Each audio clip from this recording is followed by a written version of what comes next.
You ever find yourself hesitating to start something, hesitating to go all the way with something?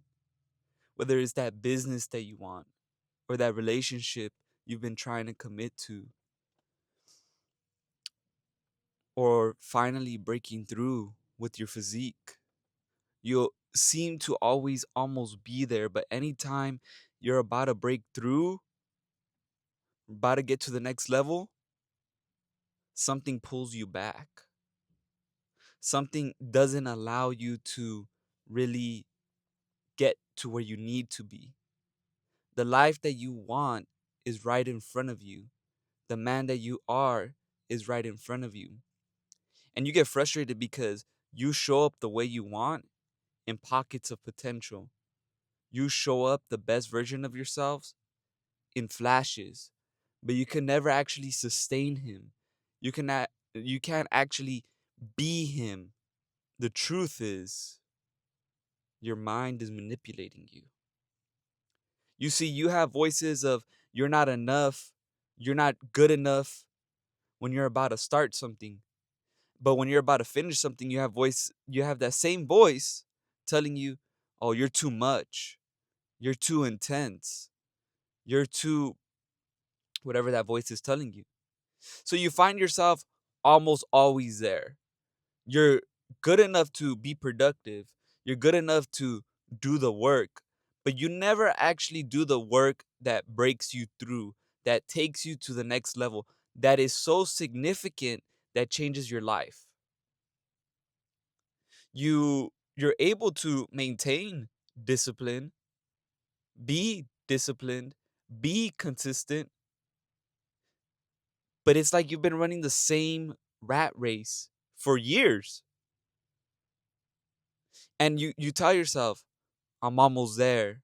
I'm almost just a little bit more, just a little bit more. But then the same time, you're finding yourself avoiding the needle moving work, the work that is going to actually get you to being there. And you have a voice inside of you telling you you're too much.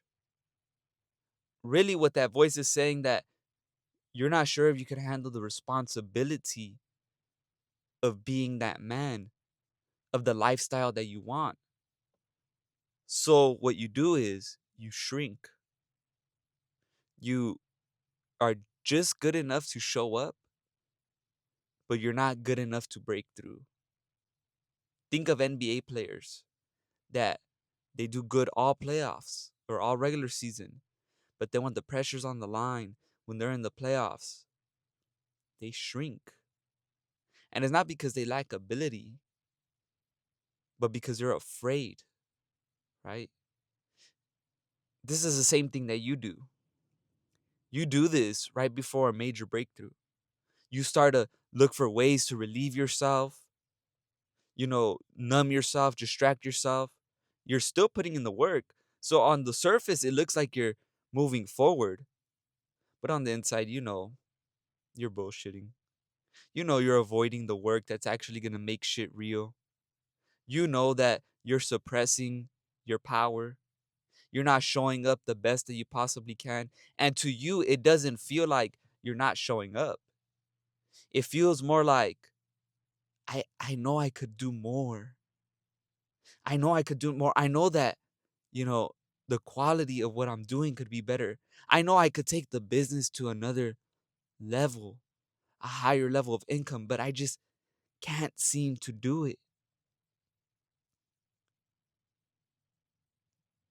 You've been taught your whole life by people around you, by maybe your family, that you are too much. So when it's time for you to finally break through,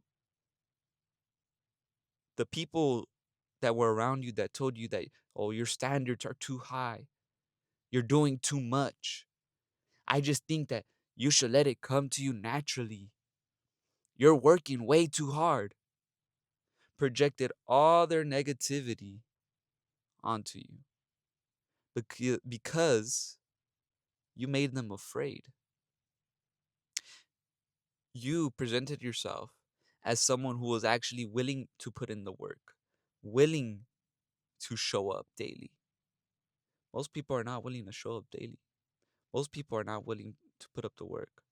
Most people do not have the courage to become everything they want to be.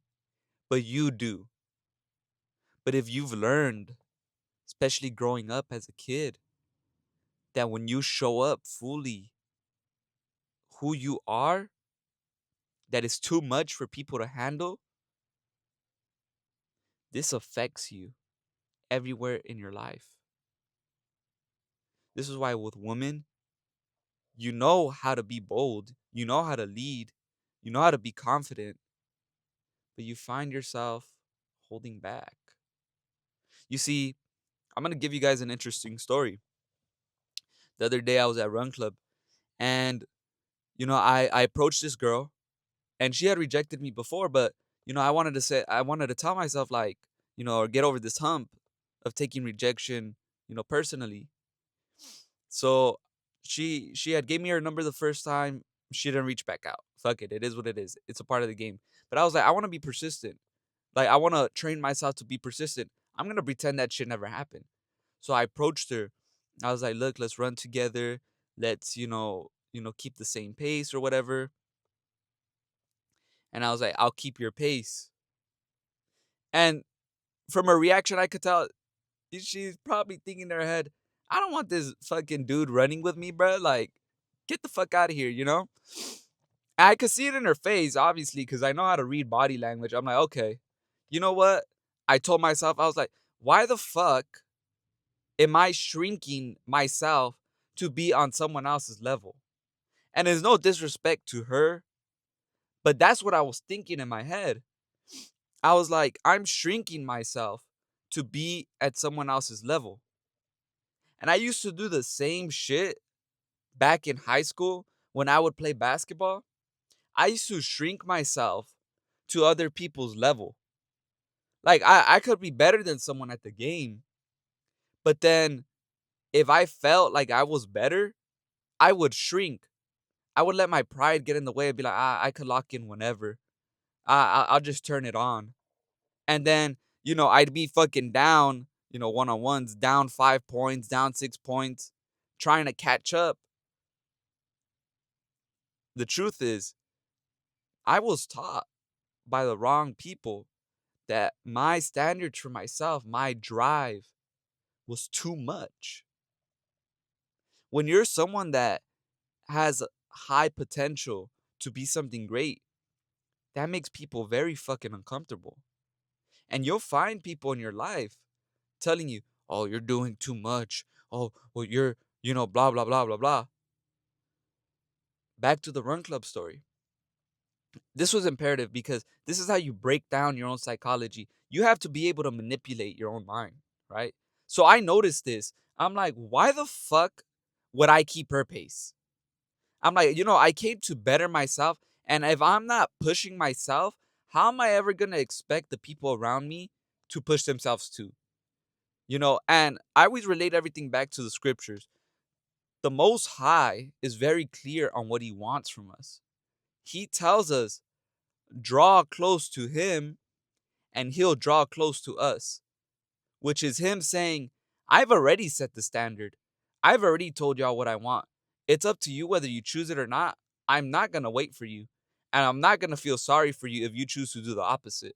If you read the scripture, he'll actually laugh at us because he's like, okay, you think you know better? All right, fine. I'll leave you to your own devices, you know? But he's very merciful to actually be patient with us, right? And I applied the same principle. I was like, you know what? I'm going to run at my own pace. I don't really give a fuck if someone runs with me or not. I got to show up the best that I can because I'm doing myself a disservice. And if people want to meet me at their level, people want to meet me at my level, excuse me, then they can. And when I started doing that, I noticed this one girl, right? Like, subtly, she was trying to keep up with me.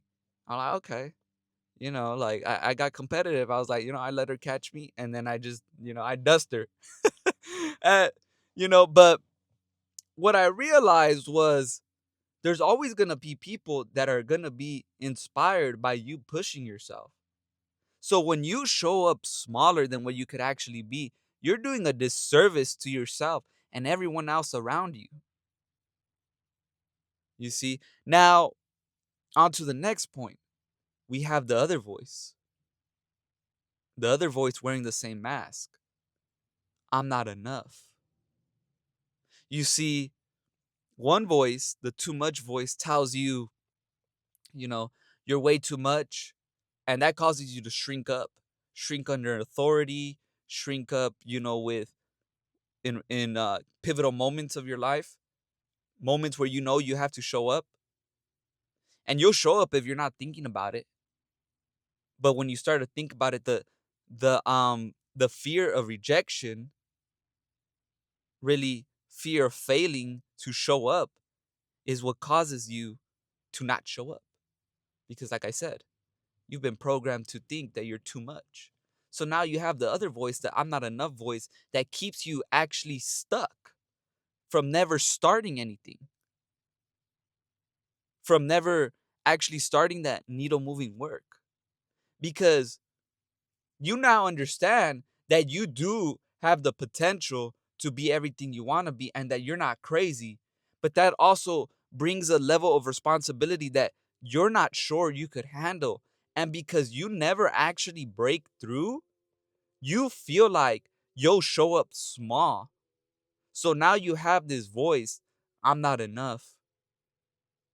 What if I fail? What if I don't do good? Even when there's evidence right in front of you that you're more than capable because you've shown yourself. These two voices are fighting you. These two voices are keeping you hesitant. When you're not hesitating, you're shrinking. That's even worse because you begin to get frustrated with yourself because you're not operating at your best.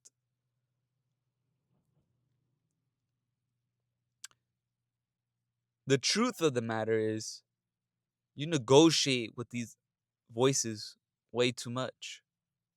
You allow them to affect you and bring you down. When you're about to break through, you allow that voice to keep you stuck at the same level. When you're about to start something new, you allow that voice to keep you stuck from ever actually starting. So you delude yourself because you are disciplined, you are competent, you are ambitious, but you never actually do the work that gets you to the next level. And when you are about to reach that level, you never even start the work. You like the feeling of being productive. But are you actually moving forward towards a man who could handle the lifestyle you want?